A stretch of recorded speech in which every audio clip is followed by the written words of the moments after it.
Hola, bienvenidos a Kaiser Report. Soy Max Kaiser. La revolución está de moda. ¿Stacy? Sí, todo el mundo quiere que estalle. ¿Quieres una pistola? Bueno, me la quedo por si vienen los rebeldes. Tenemos un montón de pistolas. Pistolas para todo el mundo. La segunda enmienda lo permite. Tenemos pistolas por doquier. Bueno, hay revoluciones como la de Russell Brand, que poco después de haber empezado desistió de la misma, o como la estadounidense que ha emprendido Bernie Sanders y que pretende implantar por todo Estados Unidos. Hoy, de hecho, podría ganar en el estado de Oregón. Pero donde también puede estallar una revolución es en el mercado de deuda, en el que no se producen cambios desde hace 50 años y no ha habido revolución alguna. Rusia debería fomentar una revolución en el mercado de deuda. Vamos a ver qué dice el artículo publicado en Bloomberg. Rusia desea pedir fondos a los mercados internacionales de capital emitiendo nueva deuda, algo a lo que las autoridades estadounidenses y europeas han reaccionado recordándoles a los bancos de inversión interesados en la oferta que las sanciones económicas sobre Rusia siguen vigentes, lo cual plantea un interesante debate. ¿Qué pasaría si Rusia o cualquier emisor de deuda ignorara a los intermediarios y vendiera sus títulos directamente a los inversores? Los gobiernos y las empresas siguen vendiendo sus bonos internacionales de la misma forma desde el año 1963, fecha del acuerdo de 15 millones de dólares que se alcanzó con Autostrade, el organismo italiano que gestiona las autopistas, considerado por muchos la primera emisión de eurobonos. La noticia señala que los bancos podrían dejar de recurrir a los intermediarios. Muchas de esas entidades compiten entre sí para emitir esos bonos porque saben que se trata de un dinero fácil. No en vano suelen sacar una media del 0,8% del total recaudado. Pero lo que dice el articulista es que, a pesar de que esa lleva siendo la tendencia en el mercado en los últimos 50 o 60 años, ahora los inversores pueden fijarse en cualquier país que esté emitiendo deuda, como Rusia o China, y decidir la rentabilidad. Los bancos de Wall Street y de la City de Londres, que emiten bonos, títulos, acciones y derivados, deben gran parte de su éxito a la extensa red de distribución con la que cuentan. Tienen en su poder las cuentas de pensiones con las que operan cada día, cuentas corporativas con grandes cantidades de dinero, etc. Por lo que pueden garantizarse un cierto nivel de distribución. Pues bien, eso mismo también se incluye en los acuerdos que se firman cuando un país, por ejemplo Rusia, emite una oferta de deuda. Por eso el país ha de preguntarse si puede garantizar la distribución de sus bonos sin recurrir a una red tan arraigada como la de los bancos de Wall Street y la City de Londres. Yo creo que sí que podrían, porque la nueva Guerra Fría ha hecho que su economía esté caracterizada artificialmente, por lo que no refleja su verdadero valor. Por tanto, podrían rodear toda esta infraestructura y venderles los bonos directamente a los inversores sin necesidad de intermediarios. Bueno, la semana pasada España llevó a cabo una emisión de bonos sobresuscrita en aproximadamente un 50%, que es lo que sucede con toda la deuda que emiten los países al borde de la quiebra como Grecia, Italia o la propia España. Son bonos a 50 años. Sí. Eso es lo que vengo diciendo desde hace tiempo en este programa, que la continua bajada de los intereses a la que llevamos asistiendo desde hace 40 años hace que un caso perdido como España reempaquete y vuelva a ofrecer los mismos títulos, pero extendiendo su vencimiento. Es lo que en inglés se conoce como prolongar para fingir. La economía rusa, en cambio, podría ofrecer unos bonos con una rentabilidad mucho más elevada que la de la deuda soberana de esos países y acudir directamente a los compradores, como los fondos de riqueza soberana. Yo creo que les iría muy bien. Esa es otra razón más para que Rusia adopte la tecnología de la cadena de bloques y el Bitcoin, dado que le permitiría evitar a los sinvergüenzas que están en el centro del sistema y que tratan de impedir que Rusia pida prestado dinero en los mercados financieros internacionales. Por eso, Rusia debería dejar de considerar al Bitcoin un elemento perverso en el sistema financiero mundial y concienciarse de que podría ser su mejor aliado a la hora de recapitalizar su balance general soberano. Señores de Moscú, piénsenlo bien. Vamos a ver qué más cuenta el articulista. Me sorprende, y eso es algo que me sucede desde hace más de una década, que la tecnología no haya transformado la venta de bonos creando un mercado electrónico en el que prestamistas y prestatarios puedan estar en contacto directo. Existe un gran foso alrededor de la banca que la ha mantenido a salvo de las innovaciones tecnológicas, declaró el pasado mes de octubre el exdirector general del Deutsche Bank, Anshu Jain.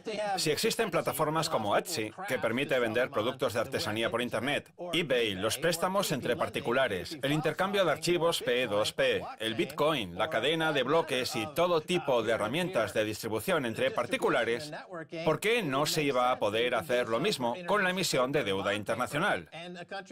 Rusia disfruta de una posición privilegiada en el mercado que le permitiría entrar con una pistola de bonos como esta. Amigos rusos, no piensen en pequeño, háganlo a lo grande y dejen de decir: a ver si logramos entrar en el mercado de deuda con nuestra pequeña emisión de bonos, aunque no estemos muy seguros de cómo actuar. ¿Qué rentabilidad ofrecemos? No, amigos rusos, en lugar de eso atrévanse con una oferta de 500.000 millones al 3% en bonos a 10 años. Ya verán cómo se venden como rosquillas. Luego vemos uno de los bonos que cotizan actualmente en el mercado. A ver qué precio tienen. A lo mejor me interesa comprar unos cuantos. Pero antes vamos a concluir con esa idea de la revolución que plantea Bloomberg. Medio siglo es demasiado para que un mercado siga resistiéndose a las fuerzas del cambio. Yo no soy partidario de levantar las sanciones, pero si Rusia decidiera ir por libre y recaudar capital sin pagar a los bancos de inversión para que le den la mano, puede dar lugar a una revolución en el mercado de deuda. Eso es lo que yo digo, que ha llegado la hora de la revolución, de escribir una nueva página en la historia. Una de las razones de recurrir a un banco de inversión es que los bancos de inversión ofrecen una garantía de que esa emisión de deuda, pongamos por ejemplo 2.000 millones de dólares, va a tener compradores, por lo que el emisor recibirá esos 2.000 millones sí o sí. Y si se quedan con parte de los bonos no pasa nada, dado que, como decíamos antes, muchas de estas emisiones de deuda en el mundo actual de intereses al 0% e incluso negativos se han visto sobresuscritas. No resulta difícil determinar el precio al que los inversores le prestarán dinero a Rusia, basta con comprobar las rentabilidades que están ofreciendo bonos similares. De hecho, para conocer el interés que están dispuestos a pagar los grandes actores de los mercados emergentes, no hay más que enviar un par de correos electrónicos. Y teniendo en cuenta las bajas rentabilidades que se están ofreciendo, Rusia puede perfectamente emitir 1.500 millones de dólares en bonos con vencimiento al 2019 a un interés de en torno al 3%. Eso es justo lo que acabo de decir. Lo he clavado. Soy un genio. No crean a este tipo que es del Club Bilderberg. Como le hagan caso, van a acabar en el infierno. Aquí el que sabe soy yo. ¿A cuánto has dicho que serían los bonos? ¿A 3 años? No lo sé, solo sé que vencen en el 2019. De acuerdo, pues que los emitan. Rusia lleva sin emitir deuda desde el 2013. Pues que la emitan al 3%. Yo, desde luego, pienso comprar. Voy a invertir en deuda por valor de $10. Entonces el costo de no acertar con el precio es despreciable, señala la noticia, porque... En un mundo de intereses negativos, un país con miles de toneladas de oro y sin deuda puede colocar sus activos donde le plazca. Rusia ha dado rienda suelta al espíritu emprendedor. Por eso está surgiendo toda una clase nueva de emprendedores. La verdad es que estaría bien figurar en los libros de historia como instigador de la revolución en el mercado de deuda, que es lo que está haciendo el articulista Fomentar la Revolución. La semana pasada el viceministro de Economía ruso, Maxim Oryshkin, afirmó que los gestores monetarios están ansiosos de nuevos títulos. Ansiosos de rentabilidad. Vamos a ver la frase exacta. Oryshkin citó el ejemplo de Argentina, que el mes pasado tuvo un total de 70.000 millones de dólares en pujas tras su primera emisión de deuda nueva en 15 años, con una cantidad recaudada de 16.500 millones. Un bono ruso sería, según Oryshkin, incluso más fácil de colocar en el eurobono argentino. Desde luego, Argentina es un desastre comparado con Rusia. Sí. Pues fíjate, hasta Argentina logra recaudar dinero. Y lo mismo pasa con Irlanda, que a pesar de representar el crédito basura más asqueroso que uno puede imaginar, también consigue financiarse en los mercados internacionales. El caso es que las agencias de calificación le otorgan a Rusia una calificación menor de la que merece, lo cual justifica la elevada rentabilidad de su bono. Sabrás que en el Kremlin se hace mucho jiu-jitsu, ¿verdad? Judo, no jiu-jitsu. Eso, judo.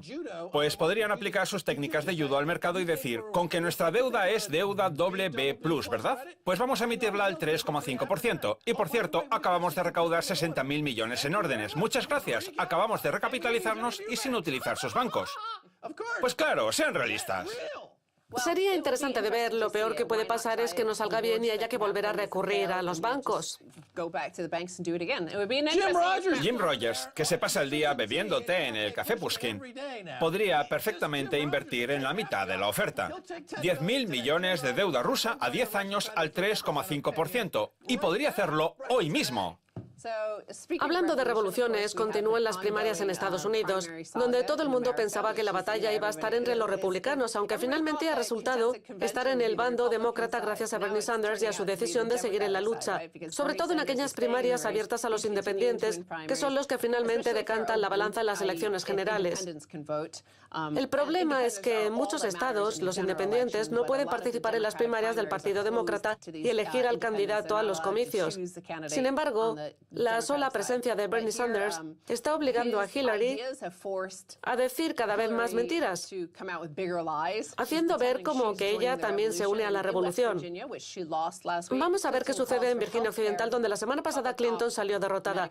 Clinton aboga por una opción pública en la sanidad y por el pago de las primas estatales de Medicare. Aunque Clinton ha abogado desde siempre por incluir una opción pública en el mercado de los seguros de salud, su equipo de campaña ha filtrado que la candidata está planteándose dejar que los estadounidenses, que aún no están en edad de jubilarse, inviertan en el sistema Medicare como forma de lograrlo. También está dispuesta a crear una opción independiente gestionada por el gobierno en el mercado de los seguros de salud en el marco del programa Obamacare. Estados Unidos tiene un sistema sanitario que se autodenomina de libre mercado, pero que no es más que un gulag de los seguros de salud, que suelen estar en manos del sector financiero y los bancos, mientras que Europa tiene una sanidad que en Estados Unidos se considera revolucionaria, a pesar de llevar décadas funcionando.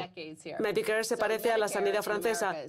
En ambas, los seguros, y no la sanidad, están en manos de entidades gubernamentales, lo que hace que los gastos de los centros médicos se reembolsen en la proporción que estas entidades consideren. Mira, Hillary es una sinvergüenza y además miente. Puede decir cualquier cosa porque es una mentirosa igual que los banqueros. ¿Te acuerdas de cuando estuvo en el punto de mira? Votar a Hillary es votar porque quien realmente presida a los Estados Unidos sea este personaje. ¿Quieren que un sociópata como este gobierne Estados Unidos? Bueno, Estados Unidos se está convirtiendo en un sistema monopartidista. Prueba de ello es que Hillary se está reuniendo con los principales partidarios de Jeb Bush y con republicanos de postín, que la han elegido como la candidata de la clase dirigente, que era lo que querían de Jeb Bush. O sea que Clinton no solo cuenta con el apoyo de la clase dirigente demócrata y de muchos votantes de su partido, sino que ahora también representa a la clase dirigente republicana. ¡Bese el anillo, Hillary! ¡Bese el anillo!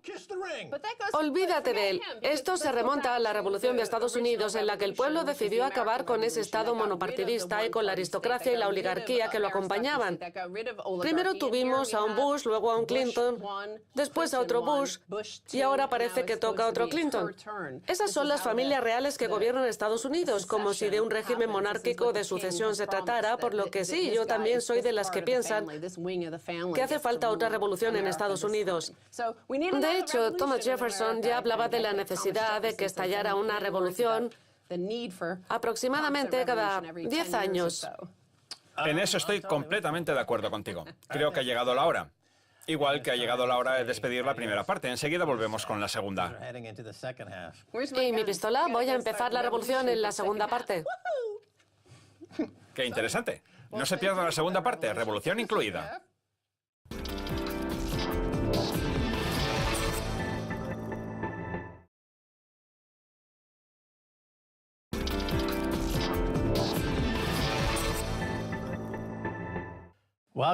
Bienvenidos de nuevo a Kaiser Report. Soy Max Kaiser. Es hora de viajar hasta el norte del estado de Nueva York para hablar con James Howard Kanzler, de Kanzler.com, donde se lo pasa bomba cada lunes criticando la situación de la economía y la política estadounidenses. James, bienvenido de nuevo a Kaiser Report. Max, es un placer volver a estar con usted. Bien, James, las primarias de Estados Unidos tocan a su fin. Vamos a hablar primero de los republicanos. ¿Qué le parece Donald Trump? ¿Su auge lo ha provocado el racismo o más bien la catastrófica situación económica?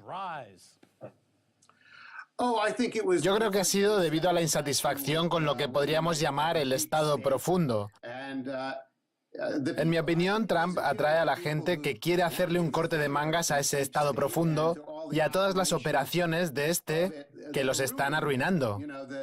Por ejemplo, a aquellos que entran en la sala de urgencias de un hospital y tienen que pagar una factura de $90.000 solo por tener un brazo roto. A los miembros de la generación del milenio, que se ven obligados a dormir en el sofá de la casa de sus padres para intentar menguar el impacto de los $50.000 de deuda universitaria que tienen mientras siguen sin encontrar trabajo. Y en general a todos aquellos que han sido víctimas de los estragos provocados por las mafias que controlan el estado profundo. De acuerdo. En relación con la deuda, Trump ha dicho que se está planteando incumplir la deuda pública de Estados Unidos. Está claro que tiene la misma actitud hacia las finanzas del país que un arbitrador o que el dueño de un casino. ¿Eso es bueno o malo? ¿Qué le parece a usted?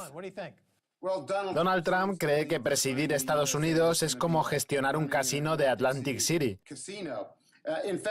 Hace un par de días dijo que el dinero se puede emitir, por lo que no percibo ninguna diferencia respecto a la política actual. No parece tener un plan distinto. Según el profesor Steve King, la diferencia está en que mientras que el gobierno emite moneda para cumplir con sus obligaciones gubernamentales, en el caso del sector privado se puede dejar que las manzanas podridas se vayan a la quiebra, emitir moneda y utilizarla para financiar programas laborales como los de 1930, dedicados a la construcción de puentes, carreteras y todo tipo de infraestructuras. Bueno, yo no tengo ninguna duda de que Estados Unidos va a tener que reestructurar su economía y su sector financiero.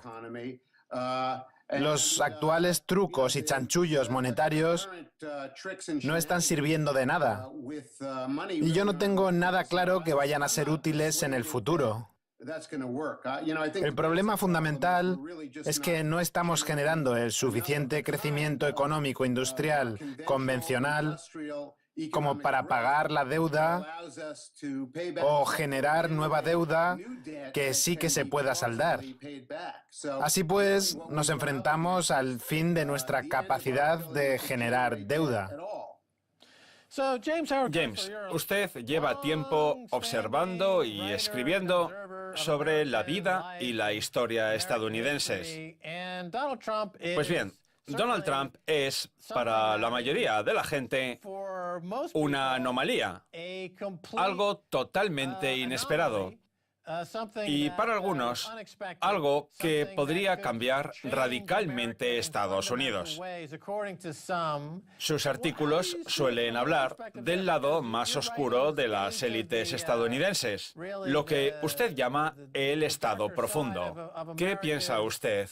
¿Es Donald Trump un producto del Estado profundo o estamos hablando de un ciudadano verdaderamente indignado que pretende arrasar con todo y ver qué pasa después? Yo creo que no es nada nuevo, la verdad. Por algo suele decirse eso de que la historia no se repite, pero rima. Ya lo vimos en la década de 1850, en la que el partido Whig llevaba 30 o 40 años siendo el partido dominante que había venido gobernando el país hasta entonces. El problema es que no supieron construir un consenso coherente sobre la realidad y los problemas del momento, sobre todo respecto a la esclavitud, el mayor problema de la época. Y tras las elecciones de 1856, se esfumaron sin dejar huella. En un momento estaban ahí y al poco rato habían desaparecido. Pues bien, ahora parece que estamos viviendo una situación parecida con el sistema bipartidista que tan arraigado tenemos. Ambos partidos ya han sido puestos en dificultades en otras ocasiones, especialmente cuando Teddy Roosevelt creó el Partido Progresista en 1912. De hecho, logró más votos en los colegios electorales que el presidente en funciones, William Howard Taft, aunque las elecciones las acabó ganando Woodrow Wilson. Algo parecido logró en los años 70 una figura olvidada como John Anderson, que seguramente no hizo las cosas bien. Y más recientemente, Ross Perot, que atrajo la atención de bastante gente y se ganó numerosos adeptos, pero que misteriosamente abandonó la carrera electoral a finales del verano y cuando se reincorporó, ya entrado el otoño, había perdido su credibilidad. Por último, también está el fenómeno de Ralph Nader, que en el año 2000 le acabó restando posibilidades a Al Gore e inclinando la balanza en favor de George Bush hijo, algo por lo que mucha gente lo criticó. Es decir, que a los terceros partidos no les ha ido demasiado bien, que digamos. Pero eso no quita para que nos encontremos en el momento idóneo para que tanto republicanos como demócratas sufran el mismo destino que el partido Whig y acaben evaporándose en su propia irrelevancia. La Constitución de Estados Unidos ha mantenido el rumbo del país durante más de 200 años, con un sistema basado en la triple separación de poderes, acompañado de otros factores como la libertad de prensa, considerado por Thomas Jefferson el logro más importante de la Revolución de Estados Unidos, o la Segunda Enmienda, que para algunos también es un ejemplo de la separación de poderes que permite evitar el auge de los tiranos en el país. Lo que quiero decir con todo esto es que si Trump es elegido presidente y lo hace mal, a las elecciones siguientes se escoge a otro y punto. La Constitución sigue muy viva, así que yo creo que podemos permitirnos perfectamente este experimento con un político que, desde luego, parece muy distinto a los demás. Voy a plantearlo de otra forma. Está claro que Hillary Clinton es una mala elección, a tenor de las afinidades que ha demostrado tener en su trayectoria política con las grandes empresas y la industria armamentística. ¿Qué opina al respecto? ¿Qué opino de Hillary Clinton? A mí me parece una mezcla entre Gertrude Stein y Rodan, el reptil volador. Ella es quien mejor encarna el Estado profundo y todas sus mafias, sobre todo la relación entre el sector bancario y financiero y el gobierno, con todas las puertas giratorias que se establecen entre ambos. Da la sensación de que ni siquiera los demócratas están contentos con Hillary Clinton. Es decir, tenemos a dos candidatos cuyos partidos no es que estén especialmente entusiasmados con ellos. Por eso los están arrojando a las garras de la opinión pública. No estoy seguro de que Estados Unidos pueda permitirse estar 4 años presidido por cualquiera de ellos, porque creo que nos encontramos en un punto de inflexión a partir del cual van a empezar a pasar cosas muy graves en la política y en la economía de Estados Unidos. James, usted es el autor de La larga emergencia, que ya se ha convertido en todo un clásico y en el que se menciona la capacidad finita que tiene el planeta de albergar a estos parásitos a los que llamamos grandes empresas. Con el aumento del nivel del mar y los devastadores incendios de Canadá, da la sensación de que un holocausto ecológico se cierne a toda velocidad sobre nuestro planeta. Ha pasado de ser una teoría a tenerla ya delante de nuestras narices. ¿Está de acuerdo conmigo? ¿Qué le parece? Bueno, si lo titulé La larga emergencia fue por algo, porque va a estar con nosotros mucho tiempo, todo el que somos capaces de imaginar.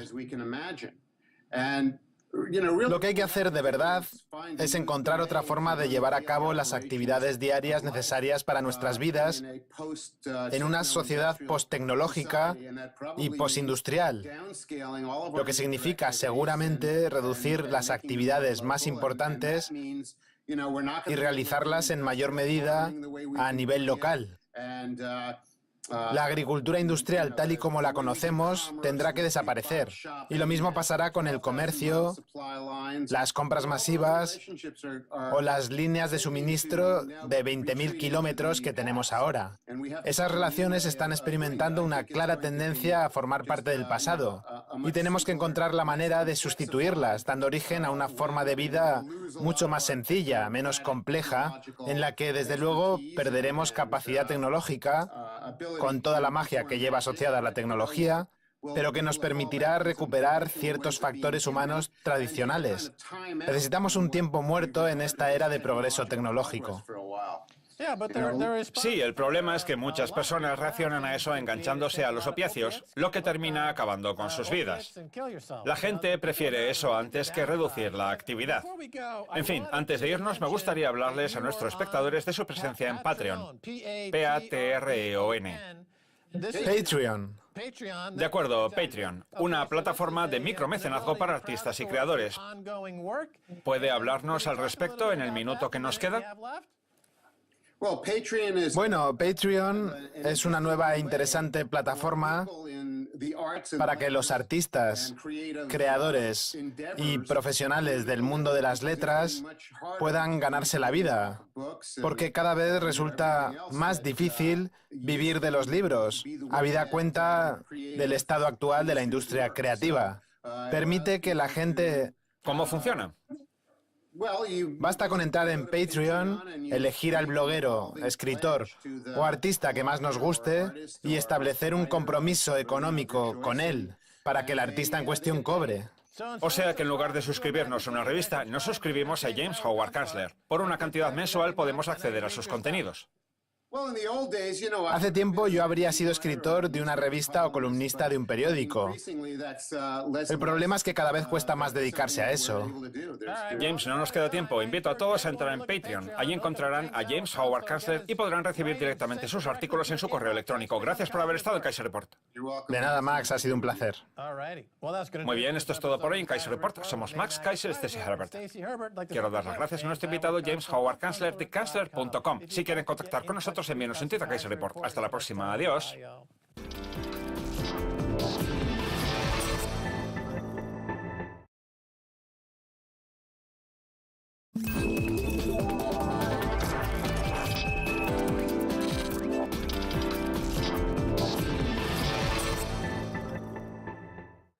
Hola, bienvenidos a Kaiser Report. Soy Max Kaiser. La revolución está de moda. ¿Stacey? Sí, todo el mundo quiere que estalle. ¿Quieres una pistola? Bueno, me la quedo por si vienen los rebeldes. Tenemos un montón de pistolas.